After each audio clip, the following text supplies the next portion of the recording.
ሰላም ጤና ይስጥልን የተከበራችሁ አድማጮቻችን። በማርበርግ ቫይረስ ሕይወታቸው ያለፉ ሰዎች አስክሬን አይሰጥም ተባለ። በሽታው በንክኪ የሚተላለፍ በመሆኑ ሕይወታቸው ያለፈ ሰዎች አስክሬኑ ለቤተሰባቸው እንደማይሰጥ ነው የተረጋገጠው። ሕይወታቸው ካለፈ በኋላ አስክሬኑ የማይታጠብ መሆኑ የተገለጸ ሲሆን ደህንነቱ በተጠበቀ መንገድ የቀብር ስርዓታቸው ይፈጸማል ተብሏል። ቀብር የተፈጸመባቸው ቦታዎች በደንብ መጠበቅ እንዳለባቸው ተገልጿል። ማህበረሰቡ የበሽታውን ከባድነት ተረድቶ ይህንን ውሳኔ መቀበልና መተባበር አለበት ተብሏል። በሌላ በኩል ቫይረሱ በወንድ የዘር ፈሳሽ ውስጥ ለ1 ዓመት ጊዜ የሚቆይ በመሆኑ ከህመሙ ያገገሙ ሰዎች ልቅ የሆነ የግብረ ስጋ ግንኙነት ከማድረግ መቆጠብ አለባቸው ተባለ። ተገቢው ክትትል እና ሕክምና ተደርጎለት የዳነ ሰው በሽታውን ማስተላለፍ አይችልም።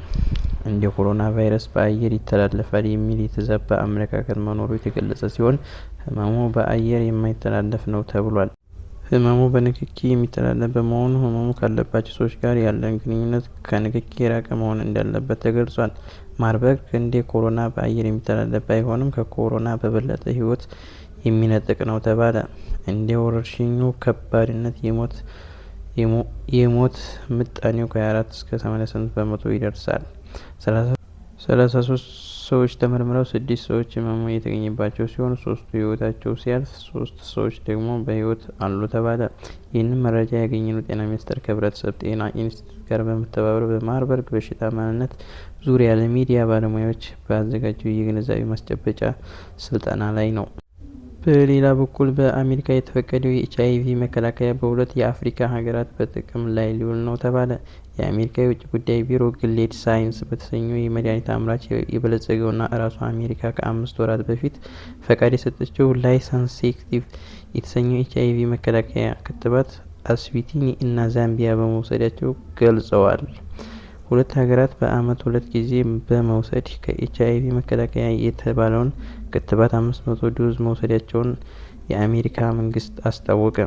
ኤች.አይ.ቪን ጨምሮ እንደ ቲቢ እና ወባ ያሉ በሽታዎችን ለመዋጋት ድጋፍ የሚያደርገው ግሎባል ፈንድ ከአሜሪካ ውጭ ጉዳይ መስሪያ ቤት እና ከአምራቾቹ ጋር በመሆን በ2028 ክትባቱን በብዛት በአፍሪካ በሚገኙና በርካታ ተጠቂዎች ባሉበት ሀገራት ቢያንስ 2 ሚሊዮን ዶዞችን ለማዳረስ እየሰራ መሆኑን ገልጿል።